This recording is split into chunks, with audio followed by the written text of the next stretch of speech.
रिश्ते सिर्फ खून से नहीं बनते और पैदा करने वाले से पालने वाला ज़्यादा बड़ा होता है। ऐसे ही कुछ रिश्तों और क्राइम से घिरी इस स्टोरी का नाम है फोर ब्रदर्स, जो कहानी है ऐसे चार भाइयों की जिन्हें उनकी माँ ने सालों तक क्राइम से दूर रखा।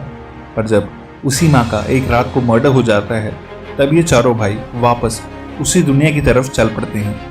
बट स्टार्ट करने से पहले एक रिक्वेस्ट आपसे, इस चैनल के लिए हर सिंगल सब्सक्राइबर बेहद मैटर करता है, तो प्लीज इसे अभी सब्सक्राइब कर लीजिए।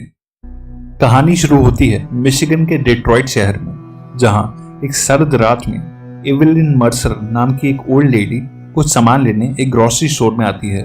तभी उसे शॉपलिफ्टिंग करता हुआ एक छोटा बच्चा मिलता है, जिसे वो चोरी करने के लिए गुस्सा करती है और समझा के घर भेज देती है।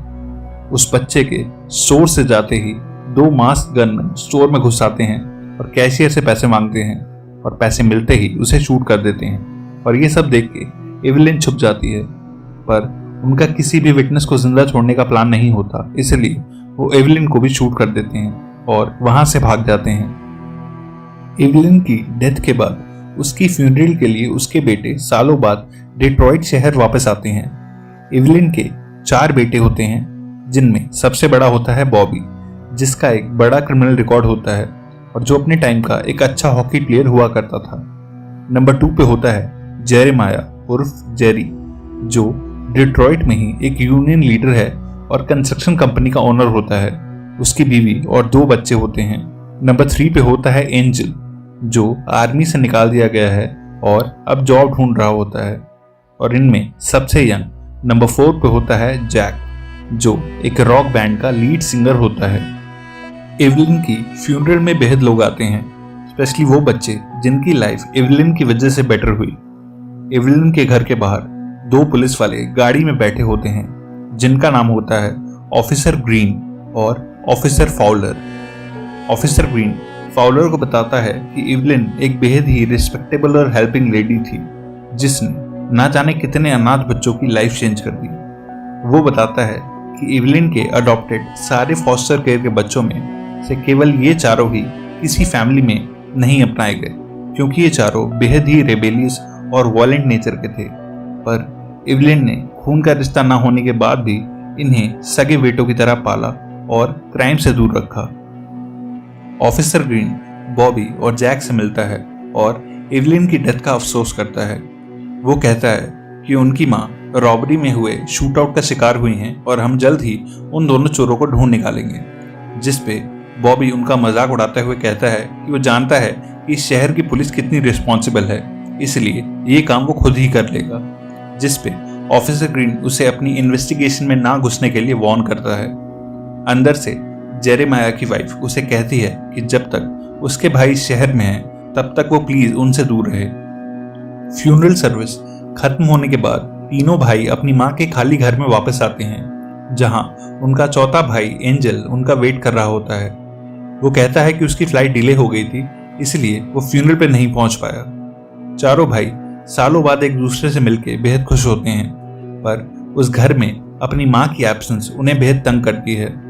चारों रेस्ट करने का ट्राई करते हैं, पर और ज्यादा सैड फील करने लगते हैं। फाइनली वो साथ में अपनी माँ के लिए प्रे करते हैं और लंच करने बैठते हैं, पर अपनी माँ की खाली चेयर उन सबको उनके साथ अपने बचपन की याद दिला रही होती है।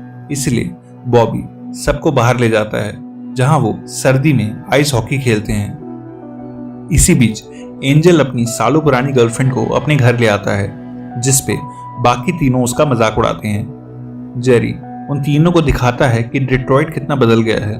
वो उन्हें एक अंडर कंस्ट्रक्शन बिल्डिंग दिखाता है, जो उसका ड्रीम प्रोजेक्ट होता है, पर गवर्नमेंट ने अभी उस प्रोजेक्ट पे स्टे लगा दिया होता है। इसके बाद ये चारों अपने फेवरेट बार में जाकर ड्रिंक करते हैं, जहां का बार ओनर उन्हें सालों बाद देख के खुश होता है और बताता है कि हो सकता है कि उनकी माँ की शूटिंग के पीछे एक गैंग का हाथ हो।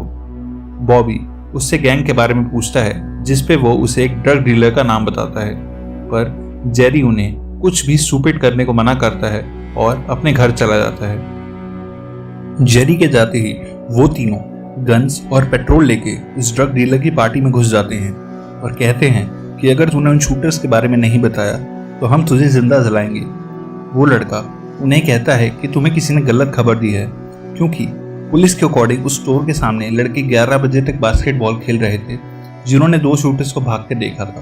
पर वहां की सारी लाइट्स तो 10 बजे ही ऑफ हो जाती हैं। बॉबी को यकीन नहीं होता, इसलिए वो उस लड़के को स्टोर के सामने ले जाता है, और जब 10:05 पे भी कोर्ट की लाइट जलती दिखती है, तब बॉबी उसे मारने लगता है।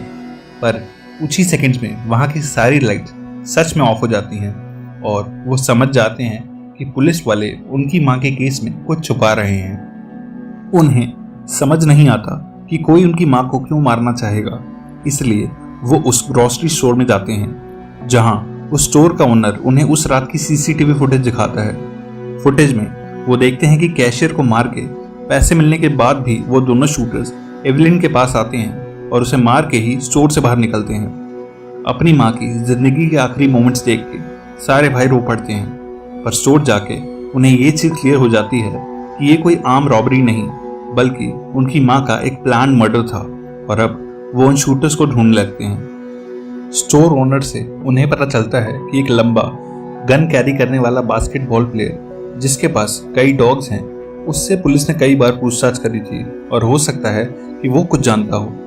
बॉबी पास ही के स्कूल में हो रहे एक बास्केटबॉल मैच में घुस जाता है और गन दिखा के उस लड़के के बारे में पूछता है। तभी जैक देखता है कि एक लड़का वहां से भाग रहा है और उसका पीछा करता है, और चारों भाई उस लड़के से उस प्लेयर के बारे में पूछते हैं। वो लड़का उन्हें उस डॉग ओनर तक पहुंचा देता है, पर उन्हें देख के वो आदमी भागने लगता है।